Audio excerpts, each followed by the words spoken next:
go surfing now. Everybody's learning how. Come on a safari with me.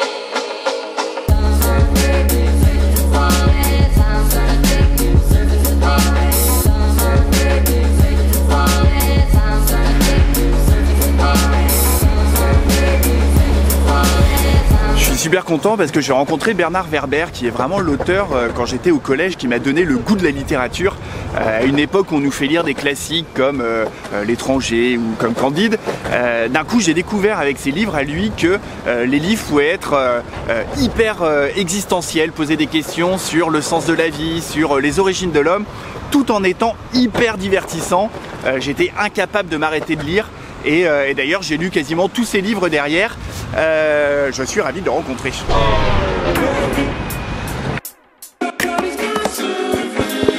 Si, ça a l'air de marcher. C'est juste un petit truc. Hop. Mais votre question c'était... C'est quoi un bon livre? C'est quoi un bon livre? Alors pour moi un bon livre, premier élément, c'est un livre dans lequel on rentre dedans très vite. Une entrée, ce qu'on appelle l'incipit, l'entrée dans le roman doit se faire, l'idéal, à la première phrase. Si c'est pas la première phrase, c'est la première page. En tout cas, au bout de 3 pages, il faut que le lecteur sache de quoi on parle et quelle est la problématique. Deuxièmement, c'est un livre qui sort de l'ordinaire. Dès que je commence à lire un roman, je me dis « Ah ouais, il va me faire le coup d'Édith Petits-Nègres que j'ai déjà vu dans Agatha Christie ». Bon, dès que je repère que ça a déjà été fait, je me laisse tomber. Après, ce que j'attends, c'est que mes personnages soient complexes. Ce que j'attends aussi d'un livre, et ça c'est le plus important, c'est qu'il y ait une fin que je n'ai pas prévue.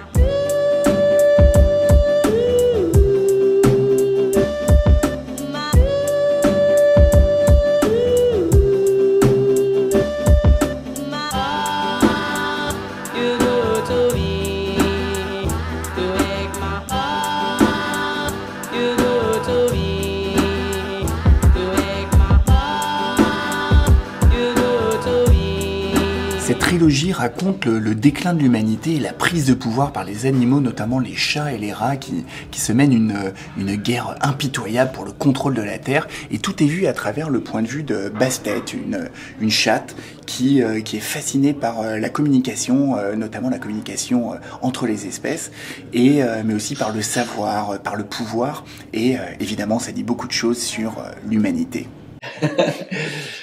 Il y en a un, mon Reproduction interdite de Jean-Michel Truong. J'avais des larmes en trouvant les dernières pages. Dans le même esprit, il y a Des fleurs pour Algernon. Bravo. J'ai regretté, je me suis dit, bon sang, j'aurais rêvé d'écrire ce roman. Donc Des fleurs pour Algernon, c'est une merveille. Moi, et en W, je suis en plus en bas du bas. Il n'y a pas beaucoup d'auteurs avec Z, peut-être Zelazny, c'est le seul. Mais quand je vois dans les... quand je vais dans les relais H, je sais, c'est toujours en bas à W. Là, ils me disent, on trouve pas ton bouquin. J'ai regardé par terre.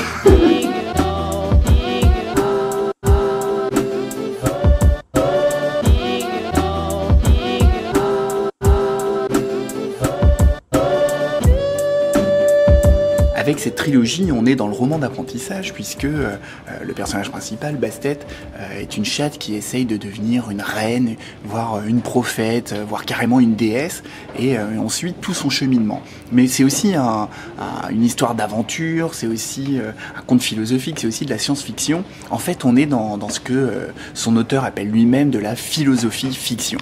Les auteurs de science-fiction d'un pays, c'est la vision qu'a ce pays de se projeter dans le futur. Quand on avait Jules Verne, on était le pays le plus innovant parce qu'on parlait de sous-marins, on parlait de fusées, on parlait de voyage dans l'espace, on parlait de machines à rentrer sous terre. Donc on devenait innovant pour la planète. Et c'est pour ça que les livres de Jules Verne ont eu un retentissement dans tous les pays du monde.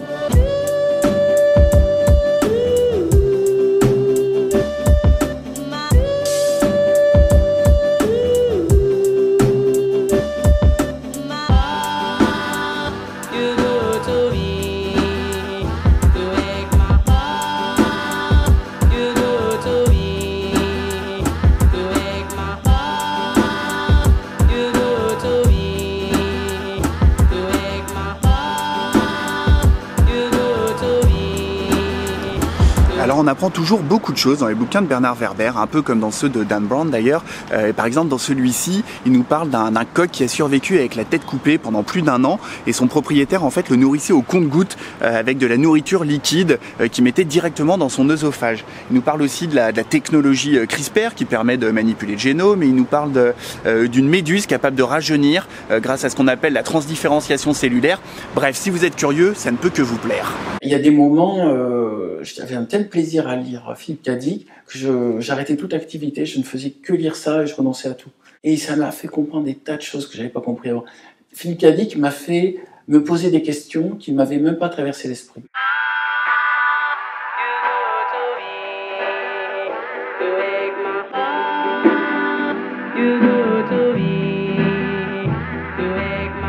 Comme d'habitude, j'utilise que des extraits minuscules de l'interview dans cette vidéo, mais je vais mettre l'interview en entier, elle dure presque 1 heure sur YouTube, je vous mettrai un lien quelque part pour que vous puissiez la trouver. Et dites-moi dans les commentaires ce qui vous a donné le goût de la lecture. Est-ce que c'était un prof? Est-ce que c'était un proche? Est-ce que c'était un livre en particulier? Est-ce que c'était un auteur? Dites-moi ça dans les commentaires, ça m'intéresse. Et en attendant, lisez la trilogie des chats de Bernard Werber. À la prochaine, ciao. Voilà. Merci. Merci.